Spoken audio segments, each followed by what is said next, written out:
Сәлем достар, сіздермен бірге мен Боташка АСМР. И бүгін бізде завтрак, панкейк с бананом и колбаса. Сосын жұмыртқа қуырылған. И бізде нан. Короче, біз бастаймыз. И бізде чай.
Короче, ноутбукты жүрмін.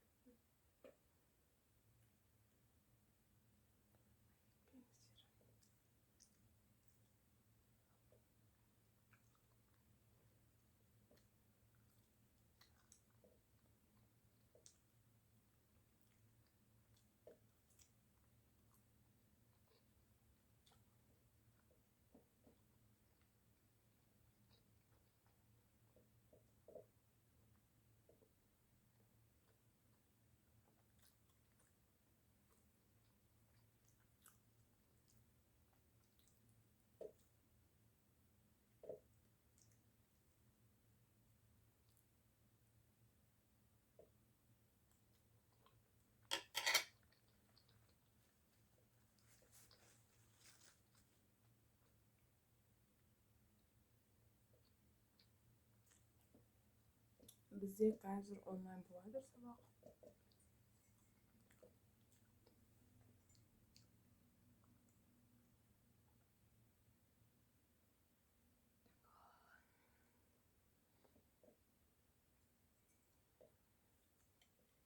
Софиятты күн жазында.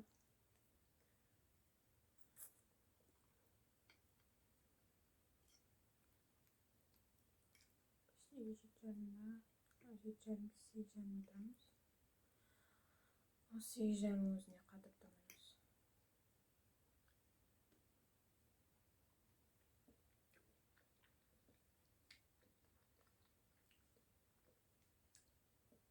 Прям керіліп созылып тұрам дегенше уже 9 болады.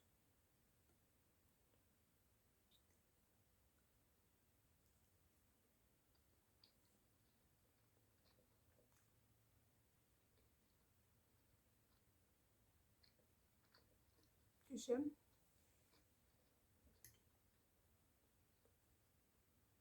мен бірінші сабақта ұйықта қалып қатыспай.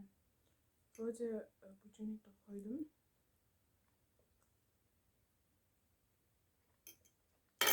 Но өшіріп тастағам.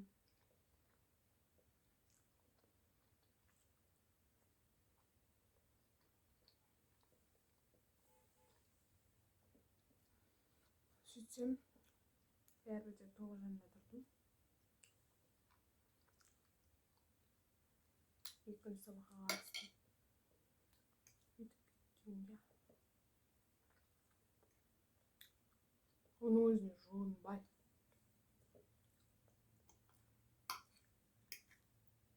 Тұра сал телефонға.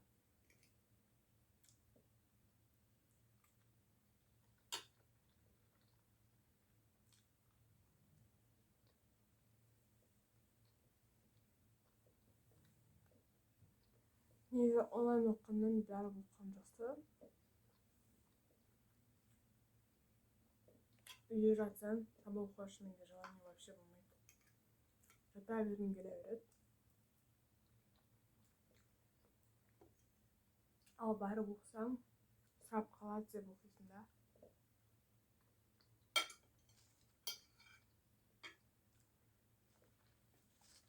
Қату басқа не жоқ.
Менде орындалмаған сабақ өте көп.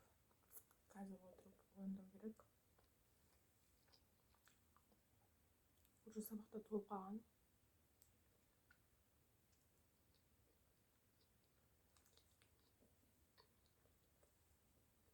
Кеше күннен 1 сабақ. Бүгіннен 3 сабақ.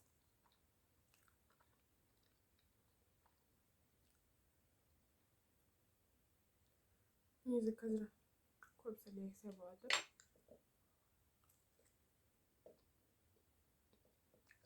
Күндегінде біздің лекциямыз 4 бет болады. 4.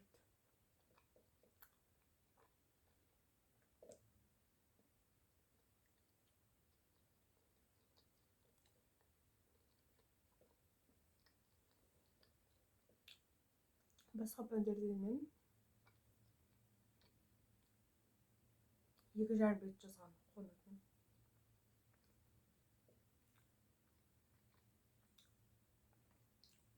Қазір ебеді соның бәрін жазу керек.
барлықтарыңыз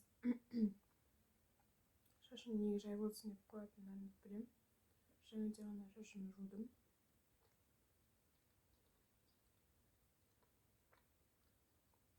Әлі кетпеді.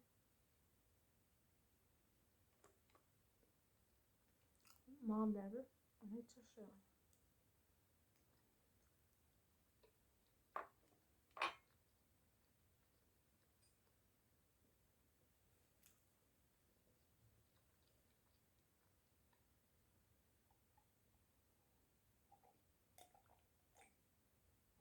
Не шай суып қалғандым.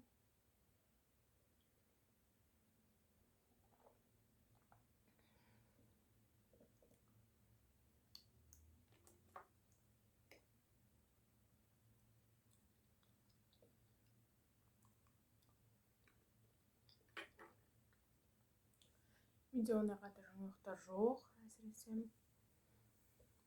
бір қозғап сөйтінде мен только үйде боламын. Только сабақ, үйде солай онлайн.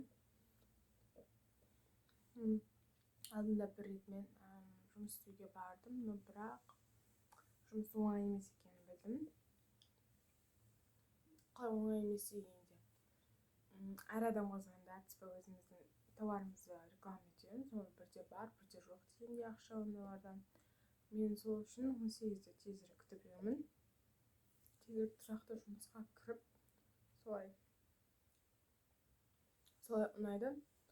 Просто оларға 18 жас болу керек. Но әлі мен 18-де емеспін. Бүгін 26-сы қаңтар. Кем дегенде 10 күннен кейін туған күнім. И сенімен бірге мен Боташка. Менімен бірге отырып көргендеріңізге рахмет. И лайк басып, комментарий жазып кетіңіздер. Всем пока.